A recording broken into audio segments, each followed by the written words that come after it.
Sweden میں ہوا ایک ایسا شرمناک واقعہ جس نے مسلمانوں کے دل میں غم، غصہ بھر دیا اور مسلمان سراپا احتجاج بن گئے۔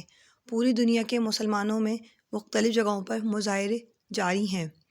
سویڈن نے ثابت کر دیا سویڈن کسی ٹیررسٹ کنٹری سے کم نہیں۔ سویڈن واقعے میں سویڈن کی پولیس، سویڈن کے اعلیٰ حکام، ان کے سیاسی لوگ اور ان کی تنظیمیں سب شامل ہیں، جبکہ بظاہر ان کے وزیر اعظم نے معذرت بھی کی، لیکن وہ بھی اس واقعے میں اندر ہی اندر ملوث ہیں۔ ترکی اور سویڈن کے مابین کافی عرصے سے تناؤ کی فضا قائم ہے، اور تناؤ کی فضا یہ ہے کہ ترکی نیٹو میں شامل ہے اور سویڈن بھی نیٹو میں شامل ہونا چاہتا ہے، لیکن جیسے نیٹو میں شامل ہونے کے لیے نیٹو کے تمام ممبرز کی رضامندی ضروری ہے، تو ترکی نے رضامندی ظاہر نہیں کی، جس کی وجہ سے سویڈن بھی نیٹو میں شامل ہو، تو یہی وجہ ہے جو سویڈن کو بری لگ گئی۔ ترکی ہمیشہ سے سویڈن کا نیٹو میں شامل ہونے کے خلاف ہے، تو سویڈن میں اس بات پہ مظاہرے کافی ٹائم سے چلے آ رہے ہیں، لیکن سویڈن اتنی گری ہوئی حرکت کرے گا اس کی توقع کسی کو بھی نہیں تھی۔ آخر سویڈن نے گری ہوئی حرکت کر کے بتا دیا کہ سویڈن کیا سوچتا ہے اور یہ لوگ کس قدر گرے ہوئے لوگ ہیں۔ بجائے اس کے کہ سویڈن اپنی خرابیاں دور کرتا، سویڈن نے الٹا ہی کام کرا۔ سویڈن کھلم کھلا بغاوت پر اتر آیا اور سویڈن نے بتا دیا کہ سویڈن کس قدر بے شرم ملک ہے۔ سویڈن ساتھ میں ترکی کی بغاوت میں اس قدر اتر آیا کہ وہ مذہب اسلام بیچ میں لے کر آیا، یہ سوچے سمجھے بغیر کہ ترکی کے علاوہ دنیا بھر میں بھی بہت سارے مسلمان ملک ہیں۔ ترکی کے ساتھ ساتھ ان تمام مسلم ممالک کے دلوں کو بھی بہت زیادہ ٹھیس پہنچی ہے سویڈن کی گھٹیا حرکتوں سے۔ سویڈن کے خلاف دنیا بھر میں جہاں جہاں مسلمان بستے ہیں، جتنے مسلمان ممالک ہیں، سب سراپا احتجاج بن گئے ہیں، اور ترکی میں تو سب سے زیادہ احتجاج ہو رہا ہے۔ ترکی احتجاج کرتے کرتے، ترکی کے جو جتنے لوگ احتجاج میں شامل تھے، سب قرآن شریف کی تلاوت کر رہے تھے۔ تلاوت کرتے کرتے سب ایمبیسی کے سامنے پہنچ گئے سویڈن کی۔ ہر جگہ احتجاج میں صرف یہی مظاہرے ہو رہے ہیں، اور اسی بات پہ زور دیا جا رہا ہے کہ جس نے بھی یہ گھٹیا حرکت کی ہے اس کو پھانسی جلد از جلد دی جائے۔ قرآن کو ڈس رسپیکٹ کرنے والا جو آدمی ہے، گندی شکل کا موٹا سا آدمی، یہ اس سے پہلے بھی سویڈن میں کافی بار قرآن کو ڈس رسپیکٹ کرنے کی کوشش کرتا رہا ہے۔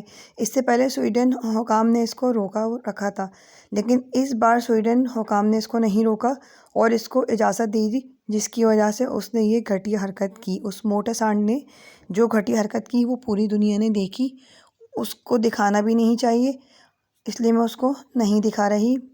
ترکی کی عوام کا طیب اردگان سے یہ مطالبہ ہے کہ سویڈن کو کبھی بھی نیٹو میں شامل نہیں ہونے دیں، اور طیب اردگان نے بھی اس بارے میں خطاب کرتے ہوئے کہا کہ سویڈن ترکی سے مدد کی امید چھوڑ دے۔ جب تک سویڈن قرآن کا احترام نہیں کرے گا، سویڈن کو نیٹو میں شامل ہونے نہیں دیا جائے گا۔ اس کے علاوہ سویڈن ترکی کو منانے کے لیے کچھ عرصے کے بعد ترکی آ رہا تھا، کچھ حکام ترکی آ رہے تھے تاکہ ترکی کی منت سماجت کی جائے۔ ترکی نے ان کی یہ یاترا بھی کینسل کر دی۔ اب ترکی ان سے کوئی معاملات نہیں کرے گا، ترکی نے صاف صاف بتا دیا۔ پوری دنیا کے مسلمان ملک اس وقت ترکی کے ساتھ کھڑے ہوئے ہیں اور ترکی کی ہاں میں ہاں ملا رہے ہیں، کیونکہ ترکی جو کہہ رہا ہے ترکی بالکل ٹھیک کہہ رہا ہے، اور جو ترکی کر رہا ہے وہ بھی بالکل صحیح کر رہا ہے۔ سویڈن کے ڈیموکریٹک پارٹی کے رہنما شہزاد ملک نے بھی اس واقعے کی پرزور مذمت کرتے ہوئے کہا کہ اگر قرآن کریم کی بے حرمتی کو نہ روکا گیا تو وہ اپنی سویڈن میں سیاست کو خیر آباد کہہ دیں گے۔ پاکستان کے وزیر اعظم نے بھی سویڈن واقعے کی پرزور مذمت کی ہے اور کہا کہ آزادی اظہار کا لبادہ مسلمانوں کے جذبات مجروح کرنے کے لیے استعمال نہیں کیا جا سکتا، یہ ایک غلط عمل ہے، اور قرآن پاک کی بے حرمتی گھناؤنا فعل اور ناقابل قبول ہے، اور کہا کہ سویڈن کی اس حرکت سے مسلمانوں کے جذبات مجروح ہوئے ہیں۔ سعودی حکام نے بھی اس واقعے کی شدید مذمت کی ہے۔ دنیا بھر میں سویڈن کے خلاف مظاہرے جاری ہیں اور سب کا یہی مطالبہ ہے کہ اس حرکت کو کرنے والے کو پھانسی کی سزا دی جائے۔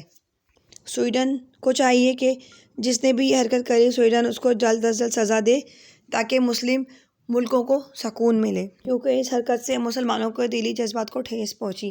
اب مسلمان اتنے شعور ہے مسلمانوں کے اندر کہ مسلمان قرآن کو ڈسرسپیکٹ کرنے کی وجہ سے ان کی کسی بھی کتاب کو ڈسرسپیکٹ نہیں کریں گی، کیونکہ مسلمانوں کو پتہ ہے کہ ان کی کتابیں بھی اللہ تعالیٰ کی طرف سے نازل کی گئی ہیں، اس لیے مسلمان اس طرح کی حرکتیں نہیں کرتے۔ سویڈن کو چاہیے کہ اس سلسلے میں اہم اقدامات کرے اور آئندہ اس قسم کے واقعات کو روکنے کی کوشش کرے اور اس انسان کو جلد از جلد سزا دے جو گینڈے کی شکل کا ہے جس نے یہ حرکت کی۔ اب آپ اجازت دیجیے مجھے، اللہ حافظ۔